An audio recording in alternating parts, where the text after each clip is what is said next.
Virtual world کی خوبصورتی یہی ہے کہ اس کے لیے آپ کو کوئی خاص لوکیشن کی ضرورت نہیں ہوتی. You can work from any where any time. That is the beauty of internet. تو وہ جو فری لانسر ہیں جو کراچی بیس نہیں ہے, جو لاہور بیس نہیں ہے, یا جنہوں نے اپنا بزنس ادھر ہی منتقل کیا کہ ہم اپنے آبائی علاقوں میں جا کے کریں, ان کے لیے بہت سارے مسائل پیدا ہو رہے ہیں. دوسرا آپ نے دیکھا ہوگا کہ ہماری بہت ساری جو شیئرنگ ایپس ہیں, جیسے فوڈ کی ہے, جیسے دوسری ڈیلیوری کی ہے, ان لوگوں کا کام رک گیا ہے. ایک طرف ورکنگ کلاس متاثر ہو رہی ہے, دوسری طرف جو ان کے کنزیومر ہیں, جو ان کے اوپر بہت زیادہ ڈیپینڈنٹ ہیں, وہ متاثر ہو رہے ہیں.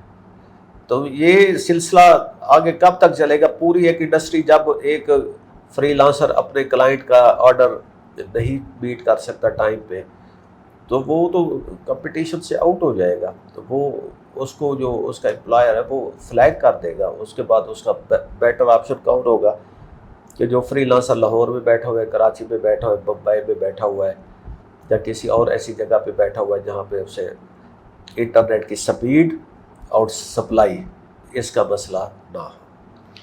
سر یہ سب چیزیں تو جسٹیفائی کر دیتے ہیں, لیکن ہیومن رائٹ کا ایکسپیکٹ بھی اس میں فال کرتا ہے, اس کو کس طرح جسٹیفائی کر سکتے ہیں؟ آج یہ ایک نیا اینگل ہے ہیومن رائٹس کا. پہلے ہمارے رائٹس تو بہت سارے وہ ہوتے تھے, اب آ گیا کہ جب انٹرنیٹ کو اس کی سپلائی ڈسرپٹ کی جاتی ہے, روکا جاتا ہے کسی بھی علاقے میں کسی بھی لوگوں کو, تو وہ ان کا ایک ہیومن رائٹ متاثر ہوتا ہے.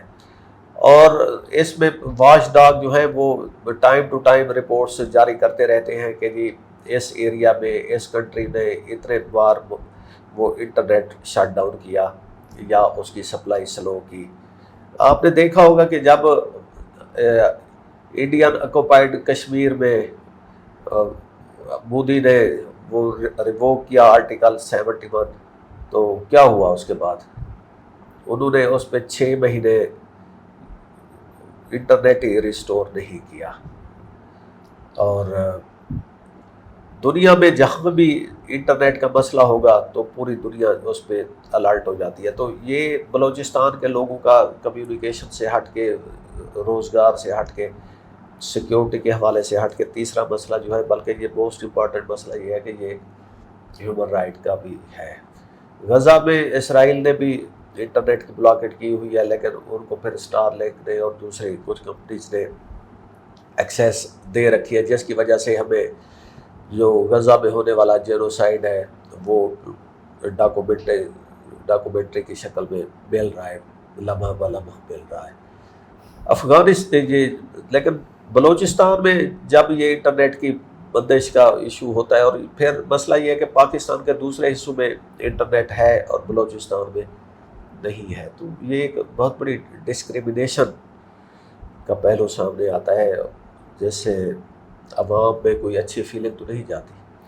سر آپ نے انڈیا سے ریلیٹڈ پراکسی جو گروپس ہیں ان کا ذکر کیا, تو سر جہاں پر اتنا زیادہ اگر آپ کے پاس ہتھیار سمگل ہو جائیں گے یا دوسرے طرح کی جو ڈیجیٹل ویپنز ہیں وہ آ جائیں گے, تو ایک سیٹلائٹ فون کتنا ہی کوئی کاسٹ کرے گا یا پہنچنے میں کتنی کو دیر لگے گی, تو وہ اس کے ذریعے بھی تو اپنی کارروائی مکمل کر سکتے ہیں. ایگزیکٹلی, وہ یہ تو فورسز نے کافی سارے ایسے اکوپمنٹ جو ہے گیجٹ کنفسکیٹ کیے ہیں, اور یہی سے تو پتہ چلا ہے کہ اس کے پیچھے فنڈنگ کون کنٹری کر رہا ہے اور کتنے لیول پہ ہو رہی ہے. تو یہ ایک بہت بڑا خطرہ ہے اور بہت بڑی جنگ ہے, جس کے لیے پاکستان فورسز ادھر گراؤنڈ پہ لڑ رہی ہے. اور ہم نے آج کل دیکھا ہوگا کہ ڈپلومیسی کو بھی کافی حد تک انٹینسیفائی کیا ہے, اور میڈیا کو اس میں انوالو کیا گیا ہے کہ اب جب بھی ادھر کوئی پراکسی پکڑی جاتی ہے تو اس کے ساتھ لازمی لگایا جاتا ہے انڈین بیکڈ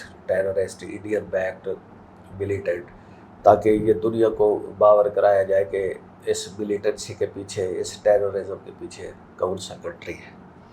سر اگر BLA کی بات کروں تو اس میں مجید بریگیڈ ایک ان کا اسپیشل گروپ ہوتا ہے جو کہ اسپیشلی طور پر اسی لیے ٹرین کیا جاتا ہے کہ وہ جا کے سوسائڈ اٹیکس اٹیمپٹ کرے یا کہیں پہ جا کے بام بلاسٹنگ یا اس طرح کی چیزیں کرے. تو سر ان لوگوں کی بھی بہت زیادہ ٹک ٹاکس اور سوشل میڈیا پر ان کی انفلوئنس اور بہت زیادہ وائرل ہے، جس طرح ہم نے پچھلی ویڈیو میں اپنے راشد جنتانی کا ذکر کیا تھا، تو یہ بھی بہت زیادہ انفلوئنس کرتے ہیں لوگوں کو، اور ایک اس طرح اچھی انداز میں پیش کیا جاتا ہے کہ دوسرے لوگ اس سے انفلوئنس ہوں.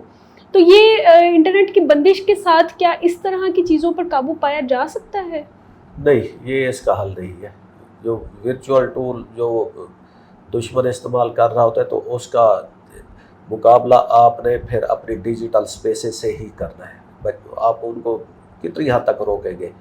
اور جو ڈیجیٹل ٹولز ہیں یہ تو ایک حقیقت ہے، اور بلکہ آرمی چیف صاحب نے پچھلے دنوں کہا تھا کہ یہ پاکستان کو سب سے بڑا خطرہ جو ہے نا وہ ڈیجیٹل ٹیررزم سے ہے، جس کے لوگوں سے ذہن سازی ہوتی ہے. وہ کوئی بندہ کہیں پہ بیٹھا ہے اور اس تک وہ میسج پہنچ رہا ہے، اور وہ اگر میسج بہت پاورفل انداز میں پیش کیا گیا ہے تو وہ اگلا بندہ انفلوئنس ہو جائے گا اور ان کے ٹریپ میں چلا جائے گا.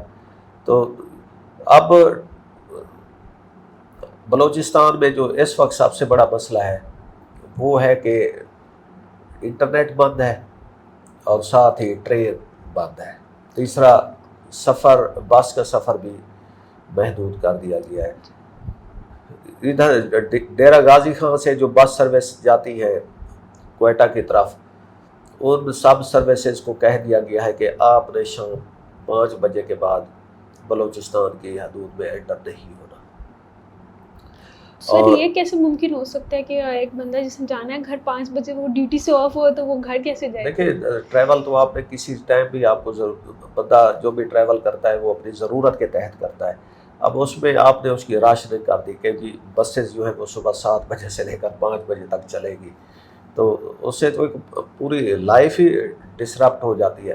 تو ایک طرف بس کا سفر محدود ہو گیا، پھر وہ جعفر ایکسپریس کا جو 2 دن پہلے دھماکہ ہوا اور ڈیریل ہو گئی 6 بوگیاں، اس کے نتیجے میں اب بلوچستان میں ٹرین سروس بھی معطل ہے. اب بتائیں باقی روٹ کیا بچ گیا؟ بائی ایئر کا جو کوئٹہ سے لاہور تک کا جو کرایہ تھا وہ 20,000 سے 30,000 تک، وہ 80,000 تک پہنچ گیا ہے. اب کون ایک 20,000 کا ٹرپ اس کو 80,000 جس نے کیا ہوا کہ بائی ایئر میں 20,000 میں وہ ٹریول کر رہا تھا اور اب اس کو 80,000 دینے پڑ رہے ہو کہ just because of the conflict demand and supply. تو ایک پوری جو پبلک ریئیکشن ہے وہ سارا نیگیٹیوٹی میں کنورٹ ہو جاتا ہے.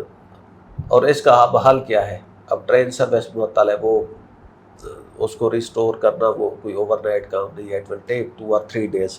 اور پہلے بھی وہ جب انہوں نے ٹرین کو ہوسٹیج بنایا تھا یا پھر ایکسپریس کو آج سے کچھ ماہ پہلے، تو پھر کافی ماہ وہ معطل رہی تھی، کافی دن، کافی ہفتوں تک، اور اس کے بعد پھر اس کو چلایا گیا.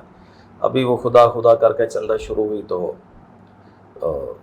کوئی 1 ہفتہ پہلے وہ اس کا جو پائلٹ انجن تھا اس کو اٹیک ہوا، اب جعفر ایکسپریس پہ اٹیک ہو گیا. اب اتنا بڑا ریلوے ٹریک ہے، سینکڑوں میل ہے، تو اس پہ کتنی پیٹرولنگ ہو سکتی ہے اور کتنی اس کی سرویلنس ہو سکتی ہے؟ بہت بڑے چیلنجز ہیں. تو اس وقت ورچولی بلوچستان جو ہے وہ پورے ملک سے ایک طرح سے انٹرنیٹ وائز کٹا ہوا ہے، اور زمینی راستہ بھی یا محدود ہے یا ٹرین کا راستہ کٹا ہوا ہے. تو یہ بہت مشکل حالات ہیں. آگے دیکھیں، اللہ کرے ہمارے حالات ٹھیک ہو جائیں. حالات جیسے بھی ہوں ہم پھر بھی کہیں گے لانگ لیو پاکستان، پاکستان زندہ باد.